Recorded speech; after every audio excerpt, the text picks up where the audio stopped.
Hello everyone, my name is Melissa Horvath and this is my summary of personal learning for ECMP 355. For this reflection, I decided to create a storybook using ZooBurst, which is a digital storytelling tool that allows you to create 3D pop-up books. I'm also using Camtasia to screencast my presentation. Please keep in mind that I wrote this story in the third person. Let's get started with the story of Melissa and ECMP 355. Once upon a time, in a technological world, there lived a pre-service teacher named Melissa. Melissa had always enjoyed playing on her Dell laptop and knew how to use many basic tools. For all of her schoolwork, she would use Microsoft Word and Microsoft PowerPoint for presentations. Melissa spent a great deal of free time connecting with her friends over Facebook. She had never considered using Facebook in her classroom because of all the horror stories that were shared with her in her first 3 years of university.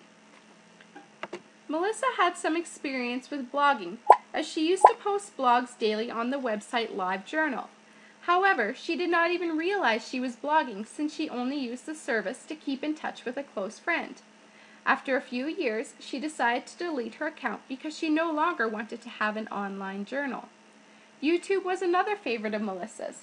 She visited the website daily to connect with the beauty community on YouTube. She also used the service to watch a variety of other videos, including music videos, interviews, and documentaries. Melissa had used YouTube a few times in both her university courses and her internship classroom. However, even though Melissa had some basic knowledge of technology, she wanted to learn more. She had always dreamed of becoming a teacher and wanted to be the best she could be. She noticed how much children loved technology and began to wonder how she could incorporate technology into the classroom. Melissa had heard about a course that was being offered in the education program called ECMP 355, Computers in Education. This class was being taught by Dr. Caros. She spoke to fellow classmates who had already taken the course and had told her wonderful things. She decided to enroll in the course and hoped for the best. The first day of classes began, and Melissa had a good feeling about ECMP 355. Within the first week of class, she created a blog using WordPress.com. Dr. Caros explained how to create and personalize her blog, which she enjoyed because she was given the freedom to be creative. She began blogging regularly and found inspiration in her daily life and other courses. She also read her classmates' blogs using Google Reader. She realized that she could use blogging in her classroom to help her students connect with others. Melissa eventually created a Twitter account. Again, she enjoyed customizing her profile and reading others' tweets. Her professor explained that Twitter was a great way to develop her personal learning network. She could connect with other educators to share ideas and resources. She felt that these connections would be beneficial and decided she would work on building her personal learning network. Dr. Caros also taught Melissa about websites where she could find images that she could legally use for other purposes. She learned how royalty-free pictures could be found on different websites. One of these websites was Flickr, where she learned to select Creative Commons to find pictures to use in her blog posts.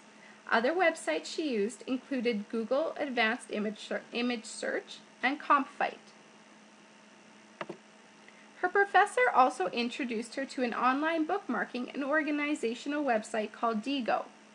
He also told her about another option named Delicious. Melissa was excited to learn about Diigo and began using it for all of her other courses.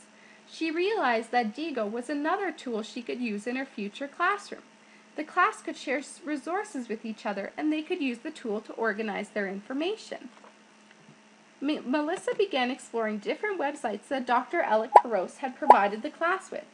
Through this exploration, she discovered Glogster, which is a tool for creating online multimedia posters.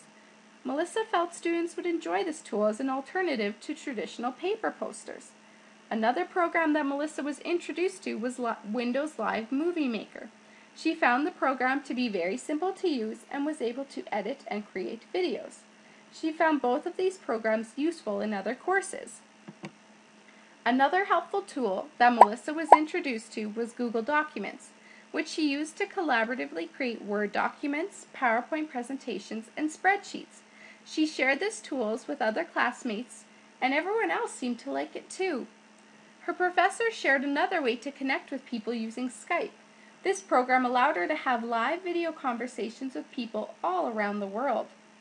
Dr. Alec Caros also shared another tool called Illuminate, which allows people to participate in online conferencing.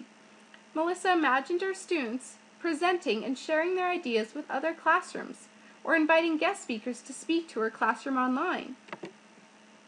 Melissa learned so much from Dr. Alec Caros in ECMP 355 and couldn't wait to try out the new tools in her classroom. She even met a new computer named Sony, and it was love at first sight. Together, with the knowledge she gained from ECMP 355, Melissa and Sony began to build her digital identity in the technological world, and they both lived happily ever after. The end. Thank you all for listening to my presentation, and I wish all of you the best of luck.